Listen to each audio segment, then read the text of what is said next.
নমস্কার আমি জিনা আর অন্য দিনের মতো আজকেও আমি হাজির হয়ে গেছি অন্য একটা রেসিপি তোমাদের সঙ্গে শেয়ার করার জন্য। আজকে দেখতে পাচ্ছ তো আমার হাতে এটা কি জিনিস বলো তো? এটা তো আমরা সবাই জানি, এটা হচ্ছে নাল। অবশ্য এখন সবাই শাপলা বলে, আমরা জানো তো ছোটবেলায় এটাকে নাল বলতাম। আর ছোট্টবেলায় জানো তো আমরা বিলে গিয়ে এই নালগুলো তুলে আনতাম, ঝুড়ি দিয়ে মাছ ধরতাম। কত ছোটবেলার স্মৃতিগুলো খুব খুব খুব সুন্দর আর খুব মিষ্টি। তাহলে চলো আমার মিনি কিচেনে, তাহলে ভিডিওটা স্কিপ না করে পুরোপুরিটা দেখতে থাকো। তো এই দেখো বন্ধুরা, আমার সেই মিনি কিচেনে আমি কিন্তু হাজির হয়ে গেছি। আর আজকের মিনি কিচেনে রান্না হবে শাপলা ভাজি, ঠিক আছে? তাহলে চলো লেট না করে আমরা বরং শাপলা ভাজি করতে কি কি লাগে সেটা বরং তোমাদেরকে চট করে দেখিয়ে ফেলি। এই দেখো, প্রথমে আমি পেঁয়াজ, রসুন আর লঙ্কা সুন্দরভাবে কেটে নিয়েছি। তারপরে যেটা মোস্ট ইম্পর্টেন্ট সেটা কিন্তু নাল। আমরা নালটাও বেশ সুন্দর করে পরিষ্কার করে আমি ছাড়িয়ে নিয়েছি। তারপর একটু লবণ, একটু হলুদ, একটু চিনি আর সর্ষের তেল, ব্যাস হয়ে গেছে।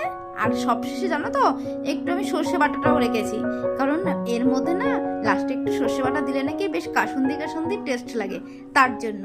তাহলে চলো দেরি না করে আমাদের রান্না বান্না শুরু করে ফেলি।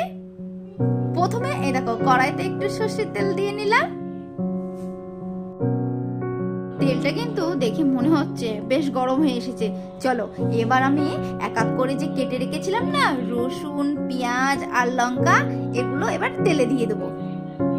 তো জানো তো বন্ধুরা, আমার এই রান্নার ভিডিওটা কেমন লাগছে অবশ্যই কিন্তু জানিও। আর তোমাদের যদি কোনো পছন্দের রান্না করতে হয় আমাকে কমেন্টে জানিও, আমি তোমাদের রেসিপিটা করে দেখাবো। এবার একটু ভালো করে নেড়ে চেড়ে নিয়ে কি সুন্দর গন্ধ বেরিয়েছে জানো বন্ধুরা, খুব খুব সুন্দর গন্ধ বেরিয়েছে।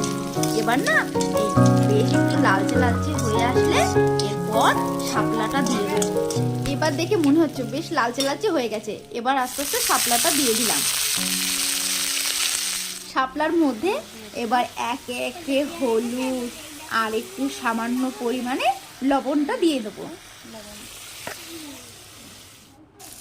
বাহ, দেখুন বন্ধুরা কত সুন্দর হচ্ছে। এবারটা বেশ খানিকক্ষণ ধরে আস্তে আস্তে লো আছে, তোমাকে লো মিডিয়াম আছে, আস্তে আস্তে বেশ খানিকক্ষণ ধরে নাড়াচাড়া করবে। নাড়াচাড়া করার পর এবার শাপলার ভিতরের থেকে যেটুকু জল ছিল একটু জলটা মরে এসেছে। তারপরে দিয়ে দিলাম একটু চিনি। একটু চিনি না দিলে বেশ ভালো লাগে না। আর এই যে সবার লাস্টে আমি একটু সর্ষে বাটাটাও দিয়ে দিলাম। আমার জন্য তো একটু সর্ষে বাটা খেতে বেশ ভালো লাগে, বেশ কাশ্মীরি কাশ্মীরি টাইপের লাগে, খুব সুন্দর লাগে। তোমরা একবার একটু ট্রাই করে দেখতে পারো। রান্না তো আমার হয়ে গেছে।